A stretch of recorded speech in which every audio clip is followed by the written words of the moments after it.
here's a packet of the tools that you should have in your lab packet. First thing you should have in your lab packet, and that most students love most, is the loop. One thing about the loop that you need to know about is basically it's called a loop, but it's actually just a huge it's not huge. It's a small magnifying glass that's got it's just got a fancy name for it.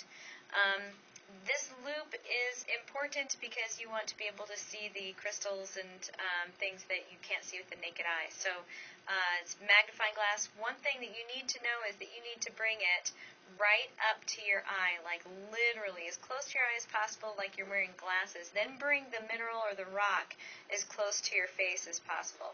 This is the easiest way to be able to see the crystals. If you hold this far away, notice it doesn't actually makes that even smaller. Can you tell?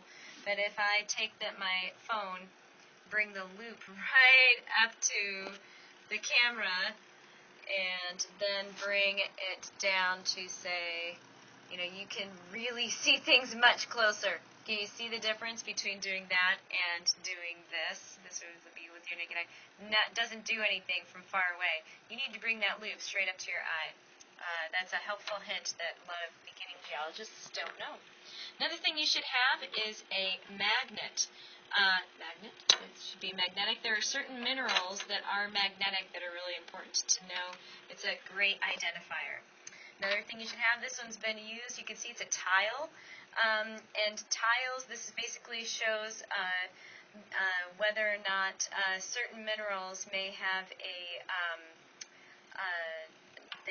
they leave a residue on there. Some minerals do, some minerals don't. So this is something to identify minerals with.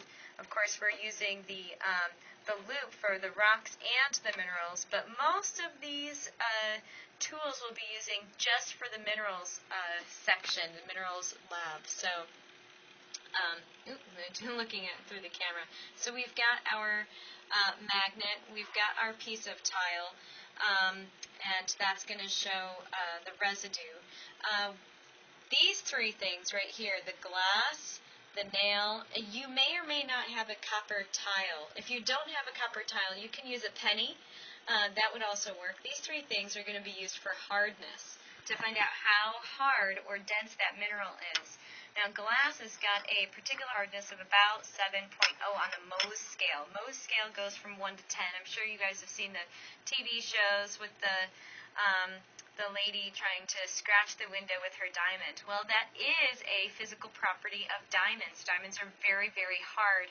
So if you have a real diamond, you should be able to scratch a window. The window's got a hardness of about 7 or to 7.5, and maybe possibly 7.2. And a diamond has got a Mohs hardness of 10. So the diamond will scratch this. This will not scratch the diamond, because it's not as hard. This right here, this nail has got a hardness of about 5.5. So if this scratches your mineral, your mineral is less than 5.5. You have to be careful with the nail, though, that you're not like pounding it into the mineral. So you're just lightly trying to scratch it on the top, and I'll show you how that works a little bit. This copper has got a hardness about 3.5. If you have a piece of copper, that's great. But if you have a penny, you have to be careful to use pennies before 1983, because then the copper gets too thin to be able to use. Really, they don't use much copper in pennies anymore. So those are three tools. You'll also be using your fingernail to be able to scratch. Fingernails have about a Mohs hardness scale of about 2.5. So those are some of the tools. Tools that you need from home for the minerals lab and for the rocks lab for the next 3 weeks is any kind of ruler that shows centimeters. I won't be using that for minerals lab so much, but you will be, especially for the igneous igneous rocks lab, which is next week. And you also will need, this is hydrochloric acid. I'm not sending hydrochloric acid through the mail, but you can also use anything that's really acidic.